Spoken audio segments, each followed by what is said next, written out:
Yang teror atau ancaman, saya tidak paham. Tapi yang saya tahu, yang langsung saya berhadapan langsung, karena memang saya itu kan, karena saya tinggal di situ, jadi saya ada di garda terdepan yang berhadapan langsung dengan yang mager-magerin, yang merusak pohon semua, sehingga saya berhadapan. Jadi saya dan keluarga saya itu, saya nggak bohong, saya hadir di sini aja sebagai penggugat, saya kayak mau sakit, saya bilang masuk saya langsung sakit, saya udah benar-benar melihat ini semua, itu kenyataan yang ada tuh, ini nggak enak buat saya. Jadi secara moral saya udah terganggu gitu ya, bagi keluarga saya. Nah, sebelumnya Bang Ari juga membayar Bagaimana? sebelumnya juga sudah membayar berapa Poinnya ya ada kasus yang baru itu yang timbul, kasus timbul yang itu, ya itu urusannya beda. Tapi saya benar-benar fokus di sini masalah gugatannya saja. Ya, gugatannya saya dulu dirapihin satu-satu, yang itu nanti disisihkan. Nanti saya menjelaskan Bang Sofyan di sini, bisa dijelaskan. Oke, Bang, tergugatnya berapa orang, berapa pihak yang digugat? Jadi gini, kita menggugat ada 8 pihak, termasuk gugatan yang ada di gugatan 2015 kemarin, karena itu harus ditarik ya sebagai pihak. Itu satu. Terus kedua, kita ini kan memperjuangkan sertifikatnya Bang Ari. Ada 4 sertifikat yang tidak dibatalkan oleh putusan pengadilan, tapi terdampak pada saat eksekusi kemarin. Jadi ini yang kita perjuangkan. Nah, terkait yang 2893, berkali-kali kami dari tim kuasa hukum sudah oke lah, itu sudah jadi putusan, sudah ingkrah, sudah berputusan tetap. Tapi yang untuk sertifikat yang tidak pernah dibatalkan, ini harus diperjuangkan. Nah, dasar gugatan ini adalah itu. Kita memperjuangkan 4 sertifikat milik Kata Larik Dan satu AJB yang tidak dibatalkan pada saat itu, untuk kembali ke dalam pemasangan Bang Ari. Karena kita tahu kan sekarang ini sudah dipagar kan. Nah, ini kita mau kuasai dan mengembalikan hak-haknya Bang Ari.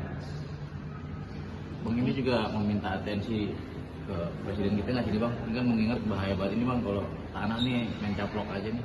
Justru itu nanti kita juga akan bersurat lagi minta perlindungan hukum kepada presiden, bahkan kita mungkin RDP juga rapat dengan pendapat bersama DPR RI Komisi 3.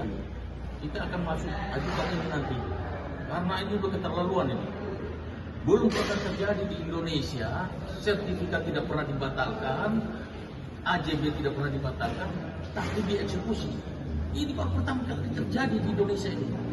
Jadi sampai kapanpun kami akan berjuang untuk mendapatkan keadilan daripada klien kami. Bang, tadi kan mengatakan Abang mulai gugat ini Abang sakit kan ya? Bagaimana dengan kondisi orang rumah di Bang, kesehatan dan mental? Ya, yang paling berkena ya yang dari abang saya tuh sampai sekarang perasaannya tuh nggak enak ya. Ya karena saya istilahnya yang tahu. Ya saya harus nggak boleh nunjukin sama mereka kalau saya sakit. Jadi saya bilang sama kalian, saya tuh rasanya kayak mau sakit untuk menghadapi ini aja, saya mau sakit ya, karena emang nggak enak gitu ya. Ini belum selesai itu emang nggak enak. Tapi itu udah tahun gitu.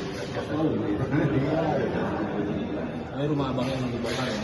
Iya, dari abang yang rumah dibongkar, kasihan lagi yang tinggal di situ gitu, yang dibongkar. Sekarang belum realisasinya ya, masih diperjuangkan juga. Oke, terakhir mungkin apa yang ingin disampaikan nih Bang? Kalau saya pribadi mohon kita di sini pinginnya gamblang ya, dari kacamata hukumnya kan kita mau gamblang. Saya juga jadi banyak belajar yang saya bilang, saya mohon keadilannya bagi para petinggi hukum, di presiden, di komisi 3 DPR, benar-benar harus meninjau ini kembali, karena saya dalam posisi saya di sosial masyarakat yang statusnya seperti ini aja bisa kayak seperti ini gitu kan ya, dimana masyarakat seluruh Indonesia mereka bisa memiliki menjadi warga negara Indonesia yang tenang. Saya nggak damai, nggak tahu kalian damai atau enggak, saya nggak damai dengar berita ada sertifikat ganda, tiba-tiba main caplok digedor rumahnya, main ambil. Pak Presiden, saya nggak damai jadi warga Bapak, itu aja yang saya mau sampaikan. Tolong ini bagaimana supaya warga Indonesia damai. Itu gimana? Oke. Hari ini bawa bukti apa aja nih? dan ada berapa bukti? Agendanya apa sih? Ah, Agenda hari ini masih memperkenalkan diri dulu. Kita punya identitas, legal standing. Jadi belum ada pembuktian sebenarnya. Tapi pada intinya kita punya bukti-bukti lengkap yang harus kita tampilkan nanti di persidangan. Karena ini masih sidang pertama, kita juga belum tahu nih tergugat. Jadi ya karena ada 8 tergugat yang kita gugat, termasuk BPN ya. Karena dasar hukumnya kan dasar kita maju gugatan adalah sertifikat. Di BPN wajib kita libatkan. Nah, ada laporan pidananya juga di Polda Jawa Barat. Dan update terakhir adalah semua para pihak itu sudah dipanggil semuanya, termasuk siapa? PT Sabta, Direktur Utama PT Sabta sudah dipanggil dan dia mengakui bahwa sudah menjual ke Atalarik. Ada pengakuan dia di Polda, di BAP-nya sudah menjual kepada Atalariksa, tetapi belum lunas. Nah, masalah belum lunasnya silakan kamu cari. Tanya 2 orang yang sudah mati itu termasuk notaris yang sudah mati. Tapi bukti lunas dari klien kami sudah ada. Sudah ada AJB. Ada AJB-nya, bahkan ada AJB. Nah, sampai sertifikat. Jadi kalau mau tanya itu silakan tanya aja kepada yang sudah meninggal. Kan? Karena kita punya bukti lunas, sampai sudah ada AJB, sudah ada sertifikat. Kan seperti itu. Jadi sangat lucu. Kalau bisa, sekali lagi saya mau sampaikan bahwa gugatan hak pengelolaan bisa mengalahkan AJB dan sertifikat. Ini aneh bin ajaib yang belum pernah terjadi di Indonesia ini. Hanya terjadi di Pengadilan Negeri Cibinong. Penyerobotan, penyerobotan dan pencurian. Barang-barang yang hilang. Semua sudah dipanggil semuanya, sudah naik sidik. Artinya bahwa betul-betul Polda menyadari bahwa ada telah terjadi pelanggaran hukum di sini yang dilakukan oleh PT Sabta. Saya kira itu. Oke, terakhir juga. Saya tambahkan dulu ya. Jadi intinya klien saya ini adalah pembeli yang beritikat baik. Artinya pembeli beritikat baik ini harus dilindungi secara hukum baik itu pemerintah, negara, semua harus hadir di sini untuk melindungi klien kami karena klien kami membeli aset ini secara itikat baik.